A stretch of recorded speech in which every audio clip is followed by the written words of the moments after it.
से भी अपील करते हैं, हम इस देश के हर नागरिक से अपील करते हैं कि ये पेंशन की विसंगतियों का ही विषय नहीं है, इस देश की सुरक्षा। सर आज शायद जो है लगभग 112 दिन हो गए हैं, आप लोग की आवाज़ जो है सरकार तक नहीं पहुंच रही है, क्या कहेंगे? सर आप जब भी बात करते हैं 112 दिन की बात करते हैं, आपको ये पता है हमारे इस भारत देश में नेपाल के 5 रेजिमेंट बने हुए हैं। हमारा परिवार भारत ही नहीं, नेपाल जैसे पड़ोसी राज्य में भी है, उसमें भी है, देश में भी है। हमारा जनसंपर्क पूरा नहीं हुआ। आप उस 112 दिन मत कीजिए। और वहाँ से एक भी पूर्व सैनिक अभी तक, आज के टाइम पे सोशल मीडिया का ज़माना है और हमारे जो नेपाल के एक्स सर्विसमैन हैं वो काफ़ी ज़्यादा एक्टिव हैं, लेकिन उन्होंने वीडियो नहीं देखा, या उनको हो सकता है उनकी देश ने हमारी देश की कहने की वजह से उन सैनिकों को यहाँ धरने पे आने से रोका हो। हम लोगों ने रोका, मोदी जी ने कहीं रोक दिया हो। तो हम तो वही कह रहे हैं, सरकार में है कौन जो सबसे ऊपर? भैया हम तो राष्ट्रपति से भी ऊपर मोदी जी को ही मानते। तो हो सकता है क्यों नहीं आए, उस कारण का भी हम लोग एनालाइज कर रहे हैं। हम लोग कल जो है सोच रहे हैं उनकी एम्बेसी में लेटर लिखकर वहाँ पर एक्स सर्विसमैन के जो भी रजिस्टर्ड सोसाइटियाँ हैं उनसे कॉन्ट्रैक्ट करने के लिए कल लिखित में लेटर देंगे। सर मैं ये कह रहा हूँ नेपाल के अंदर पूर्व सैनिक जो हैं लगभग कितने होंगे, उनकी संख्या क्या होगी? आप अंदाजा लगा सकते हैं, जिनके 5 रेजिमेंट हों। राजपूतों का 1 रेजिमेंट है या राज राइफल है, मिक्स है, लेकिन उनके 5 रेजिमेंट है नेपाल के जी। तो वो सोचने का विषय बना हुआ है। हम 112 दिन हर चीज़ों के पहलुओं को सोच समझकर एक एक कदम हमारे धरने की सक्सेस के लिए कर रहे हैं। कहीं हमारी ये विसंगतियाँ गिना जाता है, कहीं ये विसंगतियाँ कोई ईस्ट इंडिया कंपनी की तरह की कोई ऐसी पॉलिसी तो नहीं है जिससे इस देश के सैनिक का मनोबल गिराकर किसी दुश्मन देश को कोई फायदा हो रहा हो। सेना का मनोबल क्यों डाउन कर रहे हैं? 3% ऑफिसर को क्यों दिया? आप इसमें पॉलिटिक्स नहीं समझ रहे, इसमें बहुत बड़ा ये हो सकता है। इस वजह से हमने हमेशा इस देश के आम नागरिक से भी अपील की कि आप भी हमारे धरने में आए, सोचे और हमारी इस पीड़ा को हमारी पीड़ा मत समझे।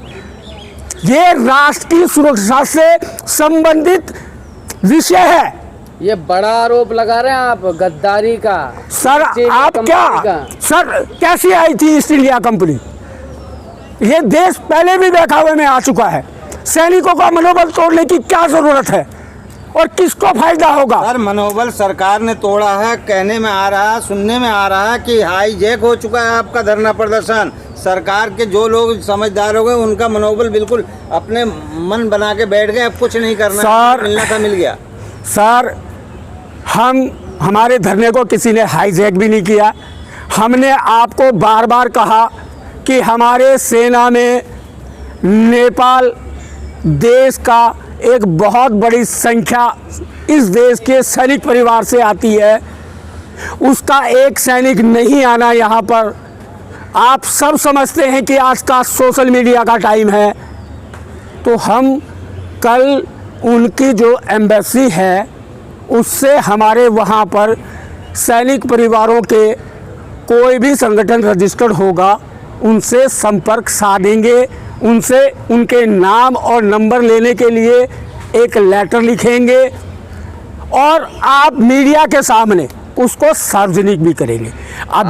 अभी तक हमारा जनसंपर्क हमारे सैनिक परिवारों का पूरा नहीं हुआ है। आप 112 दिन ना करें। ठीक है, 112 दिन नहीं बोल, लेकिन आप पूर्व सैनिक सिर्फ बोलते बोलते करते नहीं। आपने वादे तो बहुत सारे करे थे कि हम ये करेंगे पार्लियामेंट घेरेंगे। पार्लियामेंट वहाँ सांसद का घेराव रामलीला मैदान भरेंगे। सर देखो, मैदान जाएंगे, आप यहाँ सैनिक पूरा नहीं दिखा पा रहे। आप भी, मुझे लगता है इस देश विरोधी किसी नीति से जुड़े हुए तरीके के सवाल पूछ रहे। एक सैनिक पार्लियामेंट क्यों घेरेगा? दुश्मन देश यही चाहता है कि सैनिक उसके देश के अंदर ऐसा करे, लेकिन हम उनकी इस चाल को समझ रहे हैं। अगर नहीं समझ रहे तो इस देश के प्रधानमंत्री नहीं समझ रहे, नहीं समझ रहे तो इस देश की सेना के जनरल नहीं समझ रहे, नहीं समझ रहे तो इस देश के पेंशन आयोग हो या जो भी आयोग है वो नहीं समझ रहे। नहीं समझा कि ये विसंगतियाँ किस कारण भेदभाव किया, तो इस देश का अफसरशाह नहीं समझ पाया।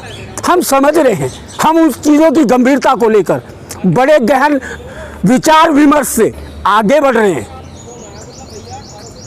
ये विसंगतियाँ राष्ट्र की सुरक्षा से संबंधित भी हो सकती है, इसलिए की गई हो।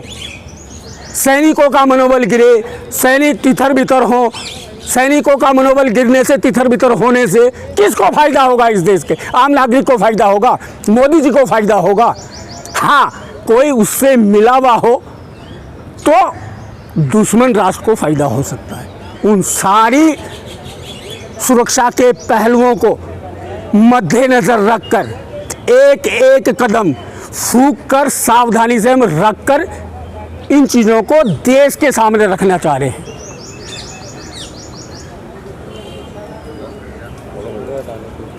इसलिए आप लोग निश्चिंत रहिए और आप लोगों को जो सांकेतिक धरना का जो है अगला जो स्टेप होगा, हमारा जिस दिन नेपाल के सैनिक परिवारों से